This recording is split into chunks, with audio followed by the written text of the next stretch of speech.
এই ভিডিওটির মাধ্যমে আমি আপনাদের চমকপ্রদ কিছু তথ্য জানাতে চলেছি নীলফামারী জেলার সম্প্রতি জনপ্রিয়তা পেয়েছে ওসমানিয়া উদ্যান সম্পর্কে। প্রিয় দর্শক শ্রোতা, আপনারা ইতিমধ্যে পার্ট 1-এ কিভাবে এই পার্কে প্রবেশ করতে হয় এবং প্রকৃতির যে সৌন্দর্য সেটি সম্পর্কে কিন্তু আলোচনা করা হয়েছে। আপনারা চাইলে সেই পার্ট 1 ভিডিওটি দেখে আসতে পারেন। গ্রামীণ প্রকৃতির মায়ায় হৃদয়ের প্রশান্তি। হ্যাঁ প্রিয় দর্শক, কথাটি খুব অদ্ভুত লাগছে তাই না? এমন সবুজে মোড়ানো শান্তির ঠিকানা পেতে আপনার প্রিয় পরিবার পরিজন নিয়ে চলে আসুন নীলফামারীর এই ওসমানিয়া উদ্যানে। ওসমানিয়া উদ্যান এমন একটি জায়গা যেখানে প্রকৃতি ও মানুষের মেলবন্ধন ঘটে, তার সঙ্গে আবেগ জড়িয়ে থাকা খুবই স্বাভাবিক।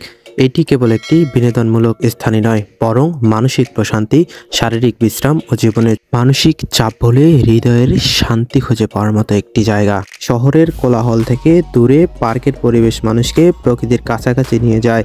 সবুজ গাছপালা, তাজা ঘাসের গালিচা আর পাখিদের কলরব মিলিয়ে পার্কের সৌন্দর্য এক আলাদা অনুভূতির জায়গা। হরিণ প্রকৃতির এক অপরূপ সৌন্দর্যের প্রতীক। তাদের মসৃণ দেহ, সুঠাম পা এবং কোমল চাহনি যে কাউকে মুগ্ধ করতে পারে। এছাড়া তাদের চোখের মায়া, আকর্ষণীয় দেহের গঠন, চামড়ার রং, মৃদু স্বভাব সব মিলিয়ে মানুষকে মুগ্ধ করে। খরগোশ একটি মিষ্টি, নিরীহ ও ভালোবাসায় ভরা প্রাণী যা প্রায় মানুষের কোমলতা ও সরলতার প্রতীক হিসাবে দেখা যায়। বানর একটি প্রাচীন এবং চঞ্চল প্রাণী যার হাস্যরস ও দুষ্টমি প্রকৃতিতে আরো প্রাণবন্ত করে তোলে। বানরের সরলতা, প্রাণবন্ত স্বভাব এবং কখনো কখনো মজার করার অঙ্গভঙ্গি আমাদের হৃদয়ে হাসি ফোটায়। এসব কারণেই হয়তো আমরা সকলে ছোট বড় মিলে বানরকে অনেক পছন্দ করি। বানরের দুষ্টমি দেখতে দেখতে আরেকটু সামনে চলে আসলে আপনার চোখে পড়বে নীলসাগর এক্সপ্রেস ট্রেনটি। নীলসাগর এক্সপ্রেস ঢাকা থেকে নীলফামারীর চিলাহাটি পর্যন্ত চলাচলকারী একটি আন্তনগর ট্রেন। এটি ঢাকা ও উত্তরবঙ্গের মধ্যে যাত্রী পরিবহনে গুরুত্বপূর্ণ ভূমিকা পালন করে। শুধু তাই নয়, এখানে ঘুরতে আসা আগত শিশু কিশোরদের ঘুরিয়ে ট্রেনে চড়ার অভিজ্ঞতা অর্জন করে এবং বিনোদনের সহিত সেটা উপভোগ করে। ট্রেনের জানালা খুলে বাইরে তাকালে চোখে পড়বে প্রকৃতির অপার সৌন্দর্য। সবুজ প্রকৃতি আমাদের পৃথিবীর প্রাণ। এটি শুধু আমাদের চোখের জন্য একটি সৌন্দর্য নয়, বরং আমাদের জীবনের বেঁচে থাকার জন্য একটি অপরিহার্য উপাদান। প্রকৃতির সবুজতা আমাদের মনের শান্তি ও শারীরিক সুস্থতার জন্য অত্যন্ত গুরুত্বপূর্ণ।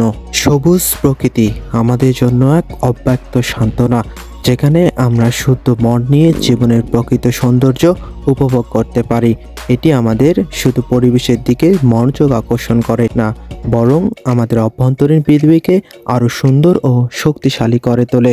অন্যান্য পার্কের ন্যায় ওসমানিয়া উদ্যানে রয়েছে শিশুদের জন্য বিভিন্ন ধরনের এবং খেলার ব্যবস্থা। তাদের মজা ও বিনোদন কিংবা শারীরিক ও মানসিক বিকাশে সাহায্য করে।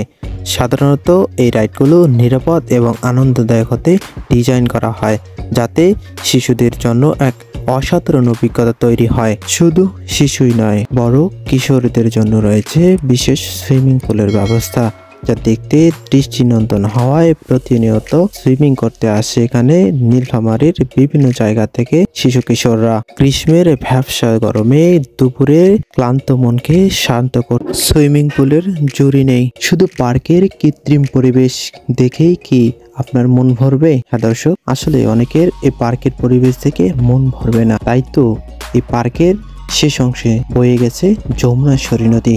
অপরূপ সৌন্দর্য দেখতে দেখতে খানিকটা সময় পার করে আগত দর্শনার্থীরা। আজ বিদায় নিচ্ছি, দেখা হবে নতুন একটি জায়গায়, কথা হবে সে সম্পর্কে। সকলে ভালো থাকবেন, সুস্থ থাকবেন, আল্লাহ হাফেজ।